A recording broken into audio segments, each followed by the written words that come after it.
All right, he is the Funk Master, Aljamain Sterling, and it's nice to see him get his flowers, right? I mean, certainly you were there in 2017 when he lost to Marlon Moraes, and a lot of people sort of were writing the book with closure on Aljamain Sterling. A few years later, best bantamweight in the world. I mean, best bantamweight in the world, and showing it, you know? From winning the title in a disqualification to coming back and beating Petr Yan in the way that he did, then dominating TJ Dillashaw in the way that he did. It shows you who Aljamain Sterling really is. But tonight, he's going to have to be very specific in his approach if he wants to beat this new oncoming challenge. And some of you may have heard Aljamain Sterling this week talking about a potential move up to 45. Could happen as soon as next week. Tonight, though, back on the proven ground in his customary 135-pound waters. The Funk Master, Aljamain Sterling, once again ready to engage in a big spot here tonight.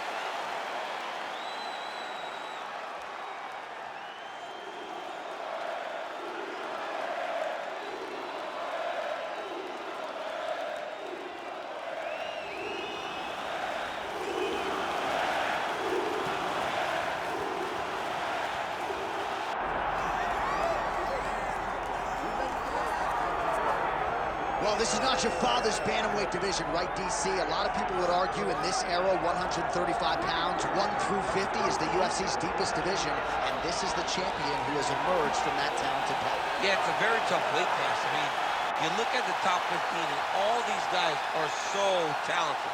But when you look at the champ, you can see that there's something different about him. It's in his swagger. It's in his abilities. It's in his idea that he is just so much better than everyone else. It's easy to poke holes in that unless he keeps winning. And that's exactly what he's done. He's mastered the game. He's mastered the weight cut. He's got every skill in the book. Most believe it's going to take a Herculean effort to dethrone that champion here tonight.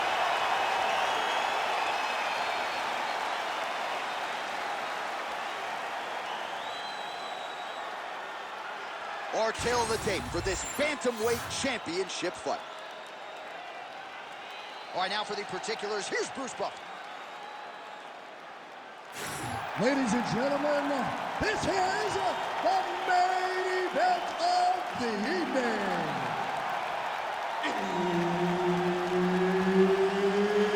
It's time! 5 rounds for the undisputed UFC Bantamweight Championship of the world.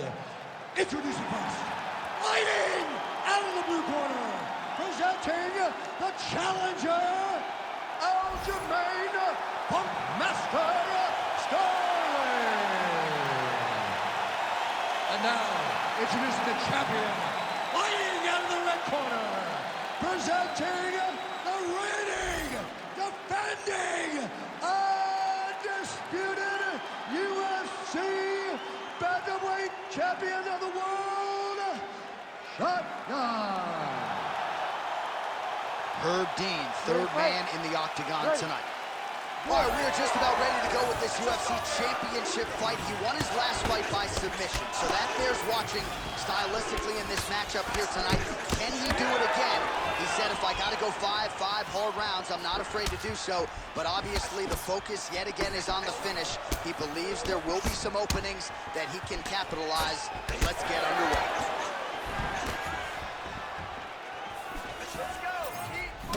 Early connection with the left from the champ.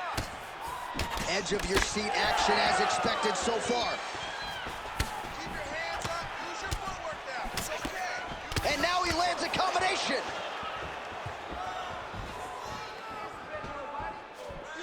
Just missed with the leg kick. I mean, right away, no feeling out process. These boys just went and started fighting. Close guard.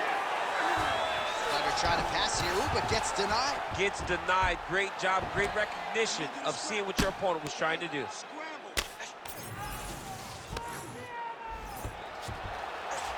Well, maybe ill-advised to be competing off your back, but he's landing. All right, working on the ground here. His opponent's feet on the hips. Look to counter that hook.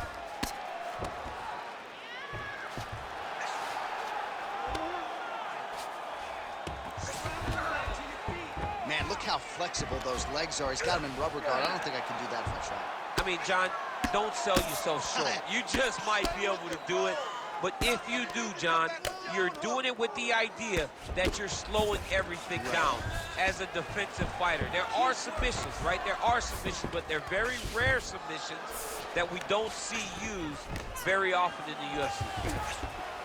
Showing off that leg dexterity and flexibility. Rubber guard now. I mean, it's unbelievable to watch these guys who are able to bring the legs all the way up around the shoulders and just control you.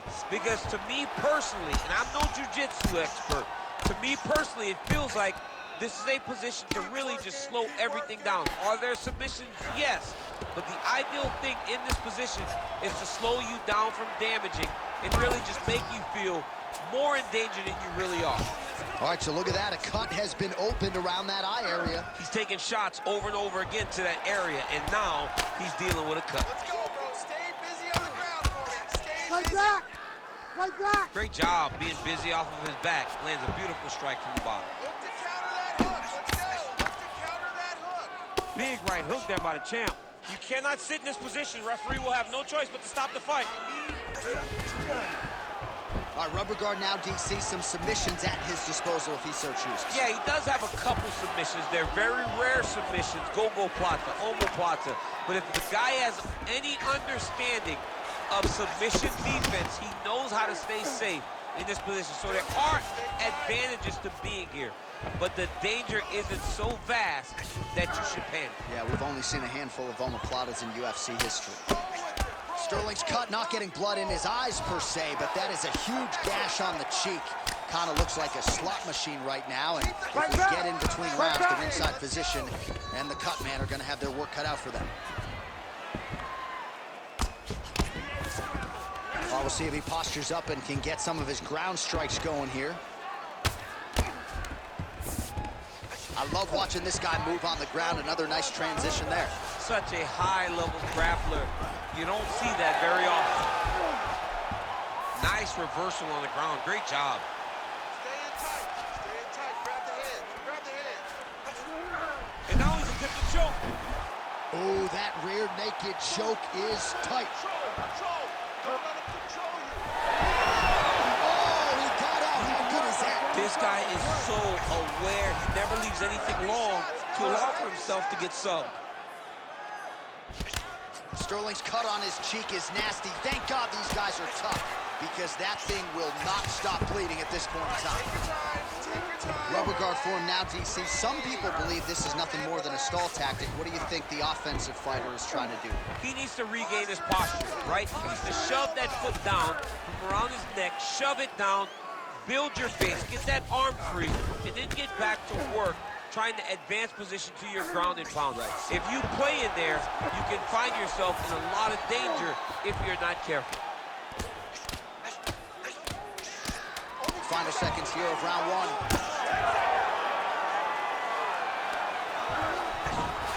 All right, he's trying to control posture here. Now trying to hip escape. He's just trying to move out of this position off the bottom. All right, the round is over. Gut check time for him now. You see the cut on his cheek has gotten really, really bad. And even though it's not affecting his vision, if it gets any worse, the doctor will be called in. And I can assure you, he's going to have no choice but to stop this fight. All right, they attend to the fighter on the stool. And I guess if you are going to be cut open, cheek ain't a bad place for it. Yeah, it's the best spot, right? You never want to be cut. You never want to be bleeding. But if it's on the cheek, it's as good of a spot as it can be. But you still got to do something different, though, because even though the blood isn't going in your eye, every time you get hit there, it's horrible. You ready to fight? Ready. Second round underway. Unable to connect with a right hook. Sterling's cut has really opened up now. That blood is flowing. Didn't necessarily wake up thinking he was going to be donating blood today. He has donated a whole lot of it.